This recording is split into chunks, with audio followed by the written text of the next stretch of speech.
Bonjour à tous, ici Julien pour Frandroid, et aujourd'hui nous allons un petit peu parler du Samsung Galaxy S3, donc voilà le nouveau smartphone de Samsung que nous avons testé il y a peu sur Frandroid, et on aimerait bien vous faire donc une petite vidéo de prise en main pour vous montrer un peu la bête déjà en live, en mouvement, etc.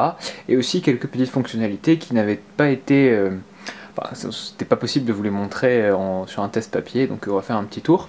Donc déjà esthétiquement, on va pas revenir dessus, le smartphone Galaxy S3 plaira à certains et ne plaira pas à beaucoup. C'est un smartphone qui finalement n'est pas moche, il a vraiment un design qui est à lui, qui est pas mal, qui est bien mieux en main qu'en photo en fait. Et donc sur l'avant, voilà, la seule chose qu'on peut reprocher, c'est évidemment ce tout plastique qui est vraiment dommage, parce que bon là, comme vous voyez, on a une bande grise qui aurait pu être tout à fait en céramique ou en aluminium, comme c'est le cas sur beaucoup de smartphones, et ça aurait rendu cet objet très cher, beaucoup plus luxueux que ce qu'il est actuellement. Donc voilà pour la face avant.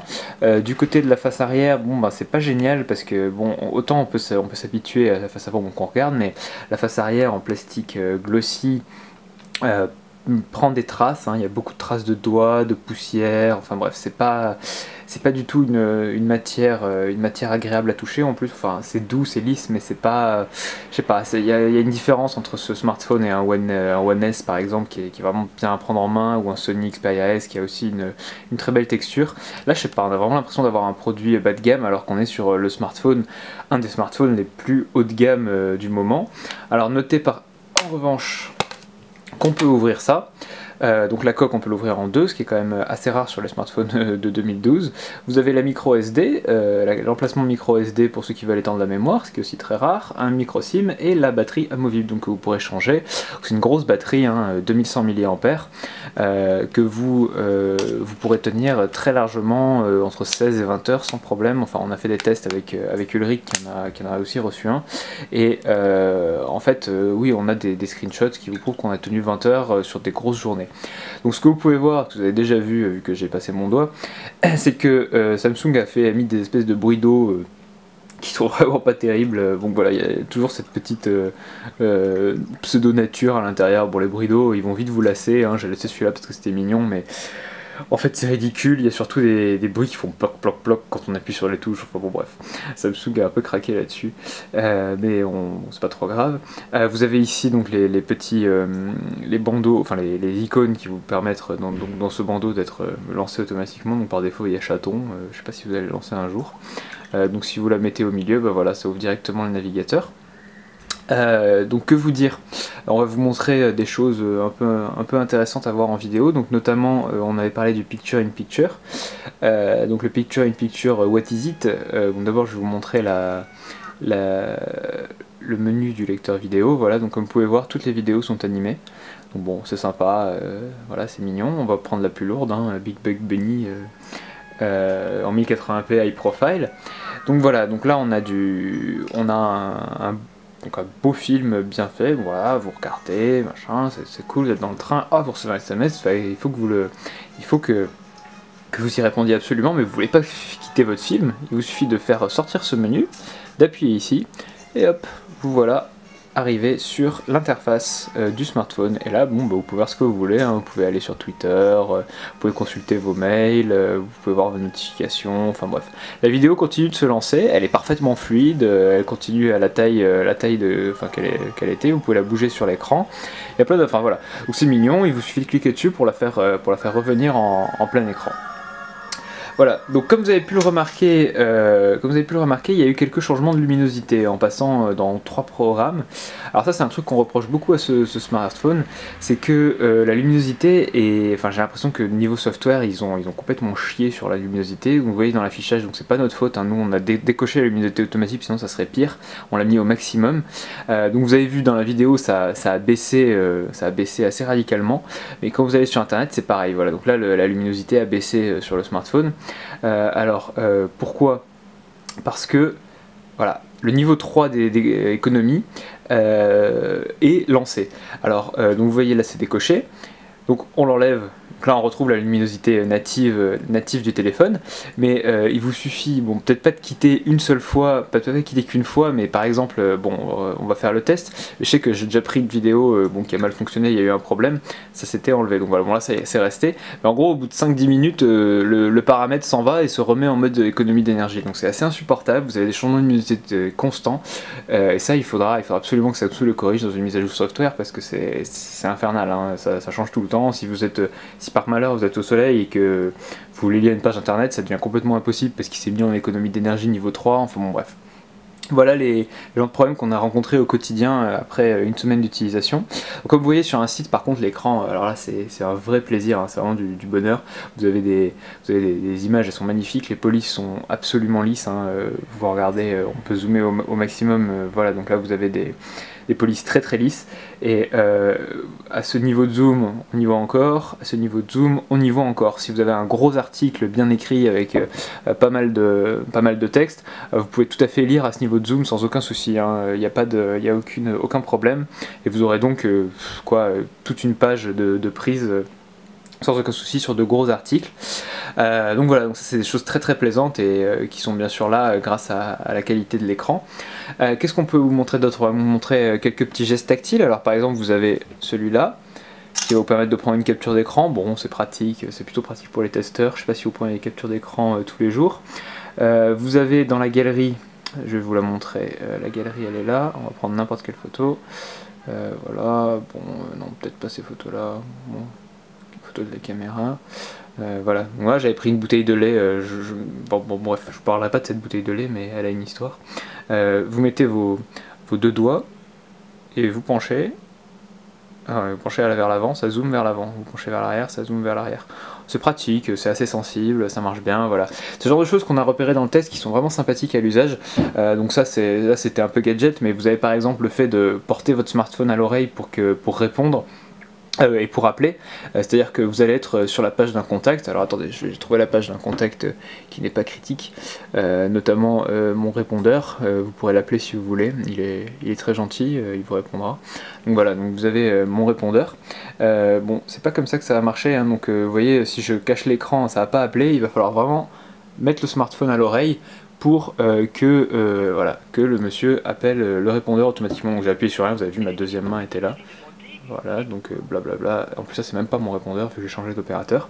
Voilà, c'est juste pour montrer que j'ai juste mis le smartphone à l'oreille et qu'il a automatiquement appelé le répondeur, le contact affiché.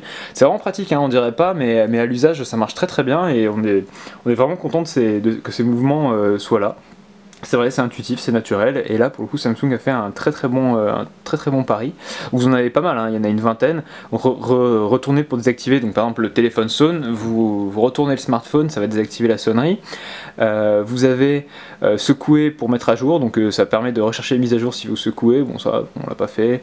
Alerte intelligente, ah oui, alerte intelligente c'est très sympa aussi. Vous recevez, vous avez l'écran verrouillé, vous recevez un SMS, vous l'avez pas vu. Si vous en avez un, vous regardez votre smartphone. Si vous avez une notification, vous allez le prendre et l'écran va s'allumer automatiquement en fait. Et la notification va apparaître par ici. Ce qui fait que, voilà, donc en gros, si l'écran ne s'allume pas, c'est que rien ne s'est passé sur votre smartphone et vous n'avez pas reçu de SMS ou d'appel. Alors que s'il s'allume, ça veut dire que vous avez eu une notification. Donc c'est sympa comme concept, ça permet d'avoir les notifications à portée de main très très vite. Donc qu'est-ce qu'on peut vous montrer d'autre? Par exemple l'appareil photo. Alors l'appareil photo, bon ben voilà, c'est un appareil photo assez classique, hein, c'est à peu près le même que celui de 2.3, mais il fait de très très belles photos.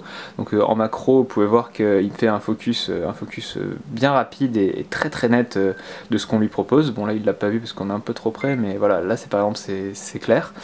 Vous avez aussi un mode autofocus, un mode détection de portrait. Vous avez plusieurs modes ici, HDR, rafale, etc. Donc l'HDR ça va prendre deux photos, les interpoler et faire un croisement des couleurs, enfin bref c'est assez amusant avec deux expositions différentes. Vous en avez un qui va vous prendre la meilleure prise, alors par exemple, bon ça va faire une rafale, voilà, hop, voilà, hop, et là, il va regarder quelle est la meilleure photo et choisir plus ou moins quelle est la meilleure prise selon lui, donc selon les couleurs, selon si on a bougé ou pas. Donc pour lui c'était celle-là. On va regarder les autres, ouais, voilà, toutes celles-là sont floues. Celle-là, c'est la seule qui n'est pas floue, qui est nette et qui est donc celle qu'il a choisie. Donc le software marche plus trop bien pour l'appareil photo et les résultats sont vraiment très bons. Donc comme on disait dans le test, vous pourrez tout à fait bazarder votre... Oula, ma gueule est apparue à l'écran. Mon dieu. Vous pourrez tout à fait bazarder votre compact sans aucun souci. Quoi vous montrer d'autre qui serait plus physique que textuel?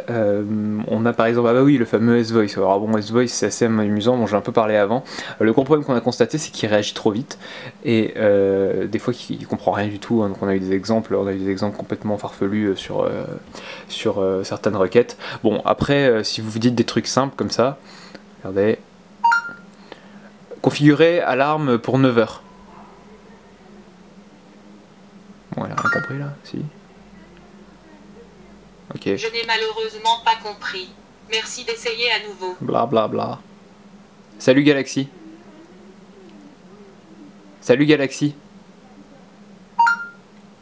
Configurer alarme pour 9h.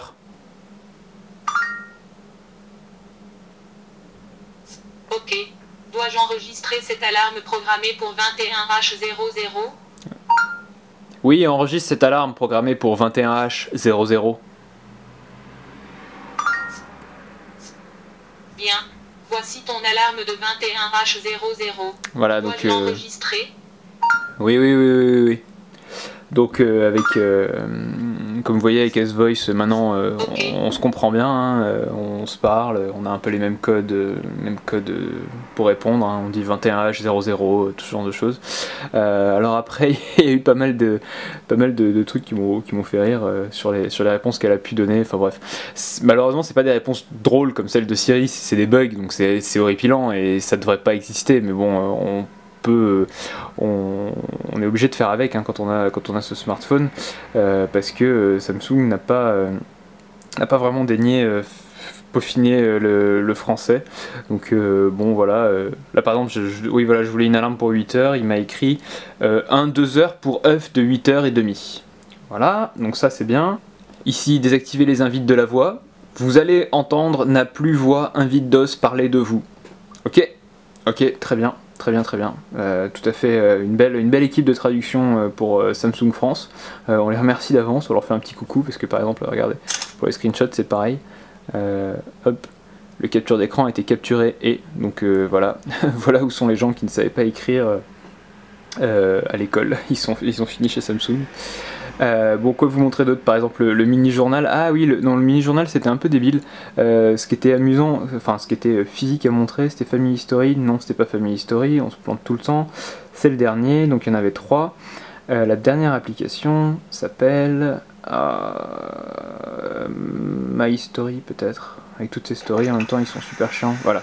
Donc My Story, c'est des trucs où, enfin, une application où vous allez envoyer des cartes postales virtuelles à vos amis. Donc ils demandent le numéro de téléphone. Voilà, vous avez vu en clair, mais non, on va essayer de masquer ça. Donc en gros, voilà, Ulrich m'a envoyé cette carte. Je l'ai reçue. Que bon, je peux m'amuser avec. Et il faut que j'ouvre le petit bouton là, hop, pour que ça affiche voilà les choses qu'Ulrich a écrit. Frandroid.com lol. Donc Ulrich était super inspiré quand il m'a envoyé la carte. Donc voilà, donc c'est marrant, hein, c'est pas vraiment, c'est pas génial, mais c'est mignon, hein. Moi je crois que j'ai fait la même chose. J'ai pas été non plus très inspiré, donc vous avez les trucs envoyés. Voilà, donc ça c'est ce que j'ai envoyé. Hop. Voilà, donc ça se voit en train d'écrire, c'est marrant. Bref, voilà, c'est des petites applications sympas que Samsung a rajoutées et dont on avait parlé dans le test. Bon bah d'ailleurs voilà, on a fait un petit tour de tout ce qui était à montrer du côté visuel de l'appareil, les petites features qui font qu'on aime bien aussi ce Galaxy S3 ou qu'on descend un peu, notamment avec S-Voice. Et voilà, donc pour le test complet, retrouvez-le évidemment sur frandroid.com, il est sorti il y a à peu près une semaine. Voilà, bye bye.